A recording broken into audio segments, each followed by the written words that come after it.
What's going on? What's going on, family? We out here. We out here. Definitely got to put them horns up for my man George Carlin. We're going to dive into some George Carlin today about religion is bull. You already know how it goes. Let's go. But in the bullshit department, a businessman can't hold a candle to a clergyman. Because I got to tell you the truth, folks. I got to tell you the truth. When it comes to bullshit, big time, major league bullshit, you have to stand in awe of the all-time champion of false promises and exaggerated claims, religion. No contest. No contest. Religion easily has the greatest bullshit story ever told. Think about it. Religion has actually convinced people that there's an invisible man living in the sky who watches everything you do every minute of every day. And the invisible man has a special list of 10 things he does not want you to do. Yeah, y'all know what them 10 things are? I know. Let's bring this back. Who watches everything you do every minute of every day. And the invisible man has a special list of 10 things he does not want you to do.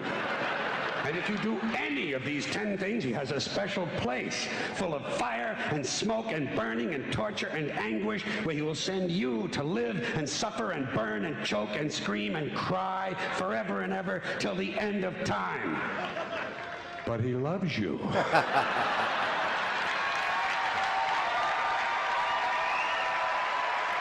Come on, man. It's like a love-hate situation over here. What type of relationship we got going on? Nah, I'm just playing, but it sounds a little narcissist, huh? Let's go back. But he loves you.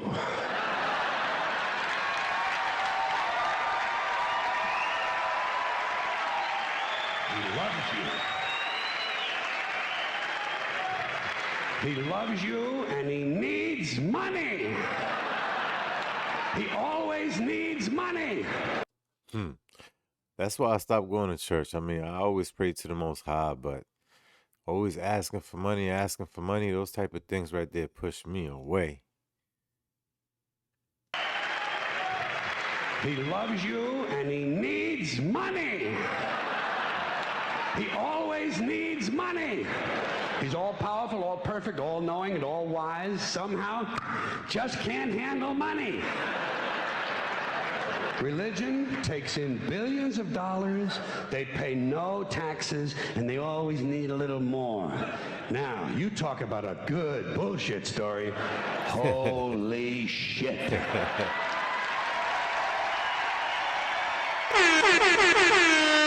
Nope. No pun intended. That was a good punch bar right there. Good punchline. Now, you talk about a good bullshit story. Holy shit.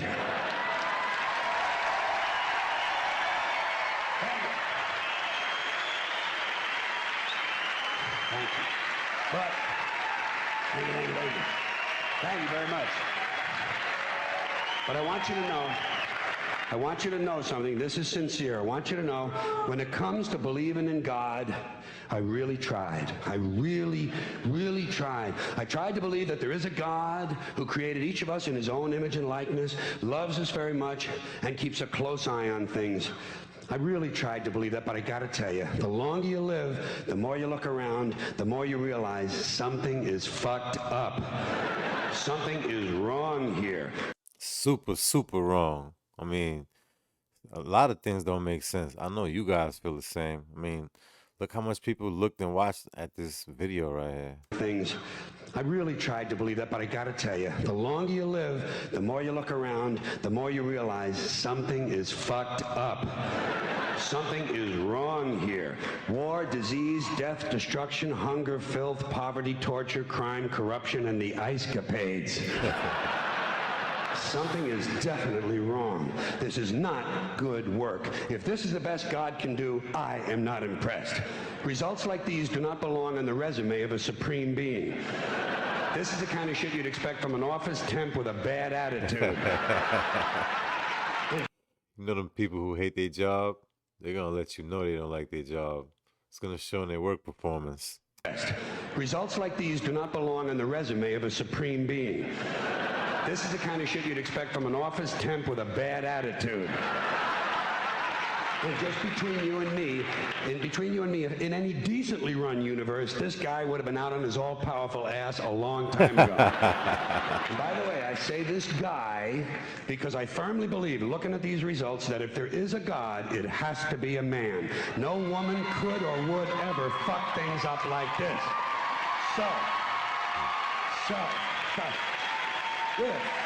Shout out to the ladies, you know, the ladies that make the babies.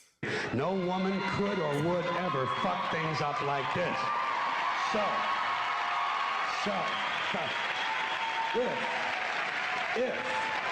If there is a God, if there is, I think most reasonable people might agree that he's at least incompetent and maybe, just maybe, doesn't give a shit. Doesn't give a shit, which I admire in a person and which would explain a lot of these bad results.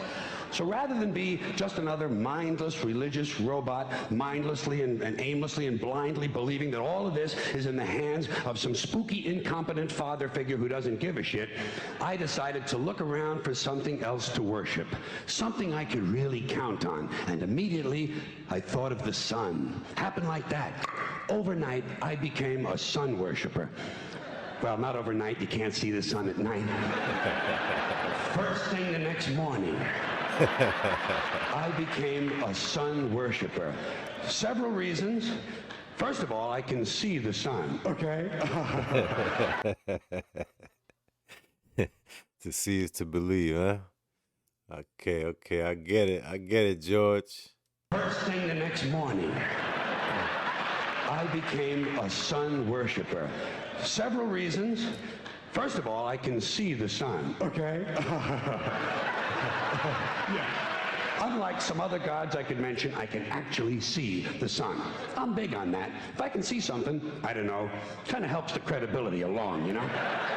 So every day I can see the sun as it gives me everything I need: heat, light, food, flowers in the park, reflections on the lake, an occasional skin cancer, but hey, at least there are no crucifixions, and we're not setting people on fire simply because they don't agree with us.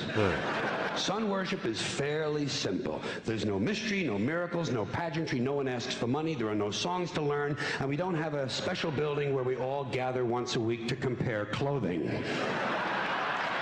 We all know how that church go. Every Sunday is like Easter Sunday. Everybody gotta have their best fit on, huh?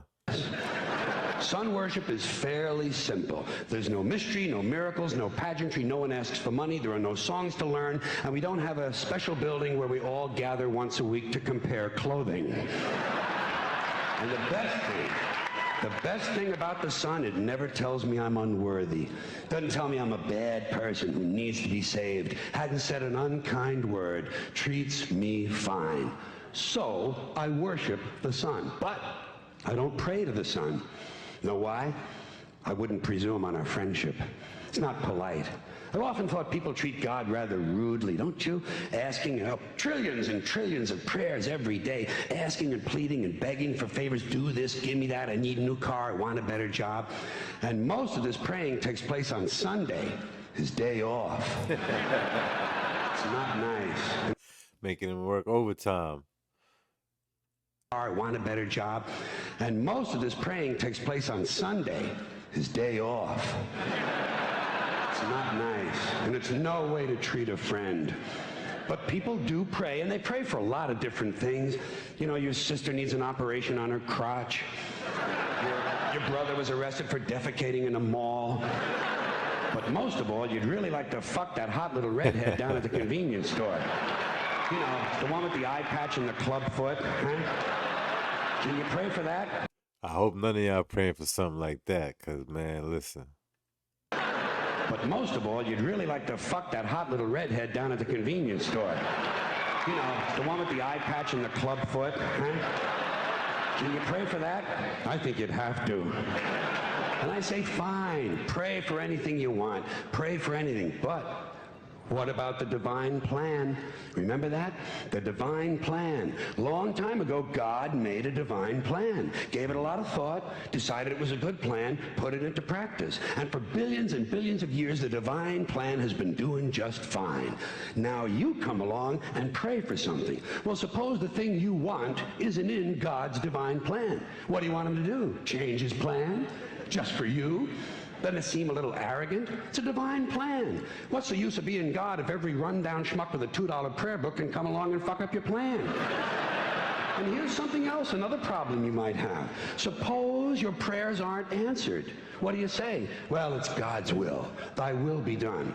Fine, but if it's God's will and he's going to do what he wants to anyway, why the fuck bother praying in the first place? Seems like a big waste of time to me.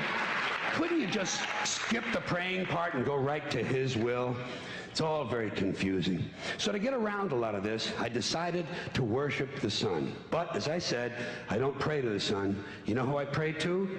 Joe Pesci. Joe Pesci. Joe Pesci. Two reasons. First of all, I think he's a good actor. He's praying to an actor. It's different.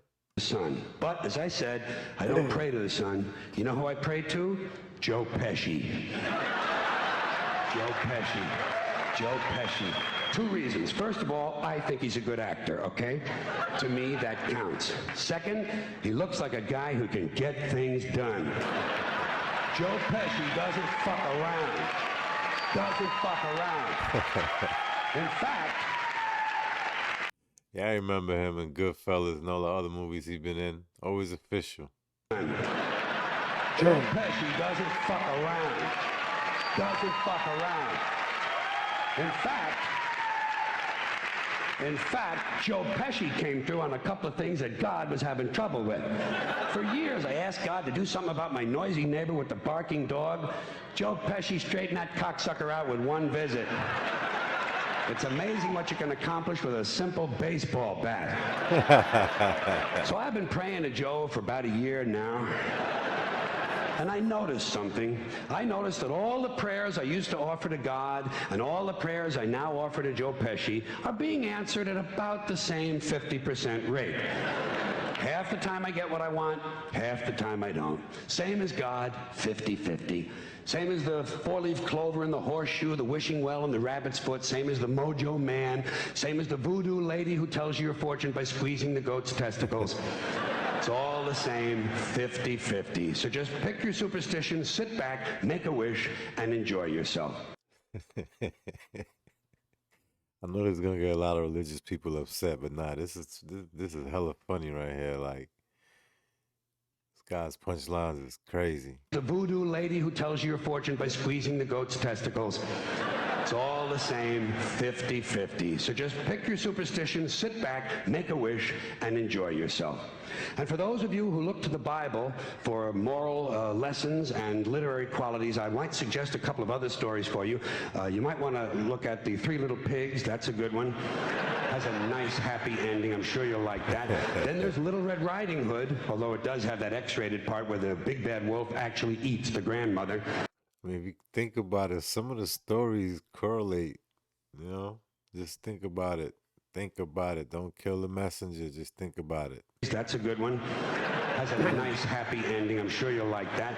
Then there's Little Red Riding Hood, although it does have that X-rated part where the big bad wolf actually eats the grandmother, which I didn't care for, by the way. And finally, I've often always drawn a great deal of moral comfort from Humpty Dumpty. The part I like the best, all the king's horses and all the king's men couldn't put Humpty Dumpty back together again. That's because there is no Humpty Dumpty and there is no God. None, not one, no God, never was. In fact, I'm gonna put it this way. Uh-oh. Uh-oh. Let's see what he's gonna say right here. Hold on. Let's see what he's gonna say. Together again.